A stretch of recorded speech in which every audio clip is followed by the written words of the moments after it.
Today on FSI, we are going to be breaking down the New England Patriots and the Los Angeles Rams from a betting perspective. Now, we're currently 24-8 in our official moves on Twitter, so make sure you're following that account. I'm your host, Tom Cross, and to my right is our analytics expert, Stephen Fu.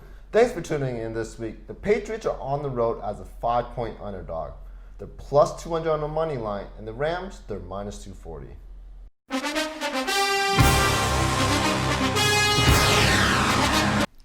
I am shocked by the spread. The Patriots have scored 45 points last week. They're on a 2-game winning streak. And obviously the Rams, last time that they were home, they lost to the 49ers. So I could see the public being on the Patriots and the Sharps being on the Rams.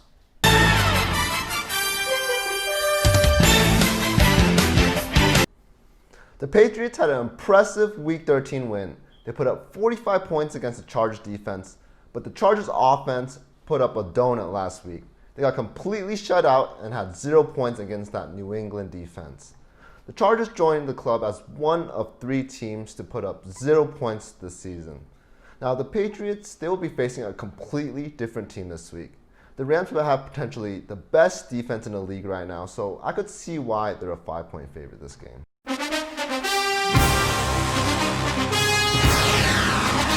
Quarterback Jared Goff played a great game against the Cardinals. He was very precise. Now, he did have one pass that should have been intercepted, but other than that, he was pretty flawless. He was hitting those short and intermediate routes very well. Now, I do expect him to have some success against the Patriots just because they don't have the best pass rush.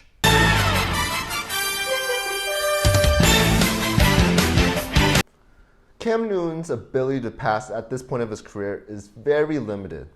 In his last 2 weeks, he passed below 85 yards in each of those games. Now, the Patriots' offense is extremely predictable and easy to stop. Cam Newton does like to run the ball, but his efficiency is low there too, rushing at only 4.1 yards per carry.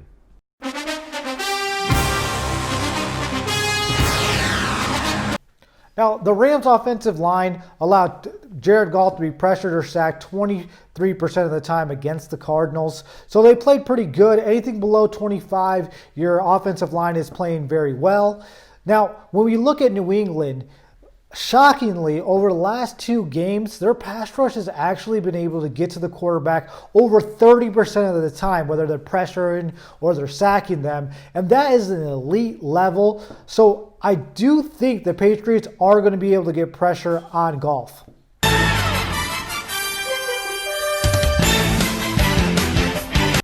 The Patriots have an optimal offensive line. They're allowing a sack rate of just 6.5%, which is above the league average. But this week, they will be matched up against a top 3 pass rush. The Rams' defensive line includes Aaron Donald, who's a 5-time Pro Bowler and 2-time Defensive Player of the Year. And Leonard Ford is also making a great impact on that Rams defense, totaling 7 sacks throughout the whole season.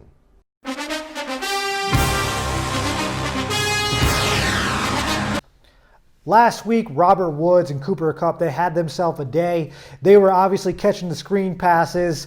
They were getting those short, intermediate throws for first downs. Now, they are going to be facing a New England secondary that has been playing very well since Gilmore came back. Over the last 2 games, they've really been shut down the Cardinals, and obviously they just shut down Keenan Allen and Mike Williams against the Chargers. So I got to give it an advantage to New England in this aspect.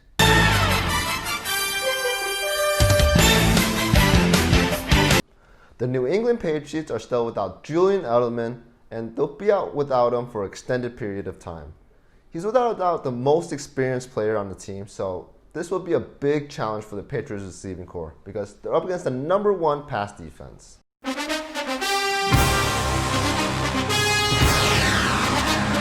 Now the Rams, they're finally healthy at the running back position. They got 3 solid quality backs. Cam Akers is the leader there. Then, of course, you have number 34, Malcolm Brown. And, of course, you have Darrell Henderson, number 27. So they actually do have all of the running backs, and that's a good situation to be in. They are facing a New England Patriots D-line that's not that talented. They're really not that good at linebacker either. So I got to give an advantage here to the Rams in the rushing aspect of the game.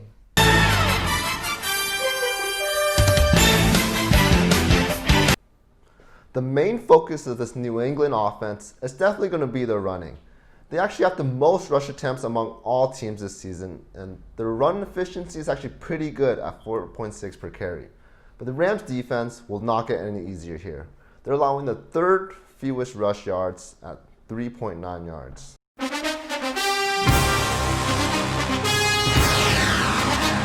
Now, this is a very tough game, but I think I like the Patriots +5. If they go up to 6 and you can tease it up to 7, then that would be the move to buy the point there and take it up to 7.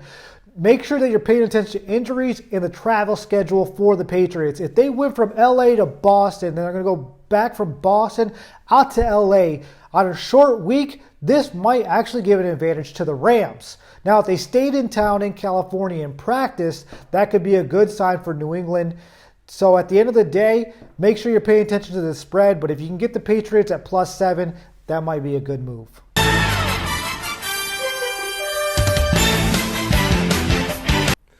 With Cam Newton playing at the quarterback position, it really limits their options on the offense. He's not very accurate passing the ball, so if they're not moving the ball on first downs, the chances of them converting on third down is unlikely. The New England Patriots played a very bad Los Angeles team, the Los Angeles Chargers. But this week, they're up against the most dynamic defense in the league. The Los Angeles Rams have a top-tier defense at every level, and the numbers sync up right with their play. The Rams should cover the 5-point spread with ease.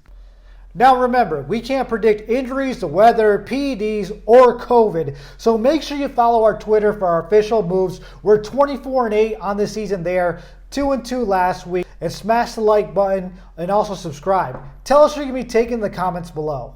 We don't care about favorite teams here. Our focus is on making you money. Follow our social media on Twitter, Instagram, or our webpage. The links are below.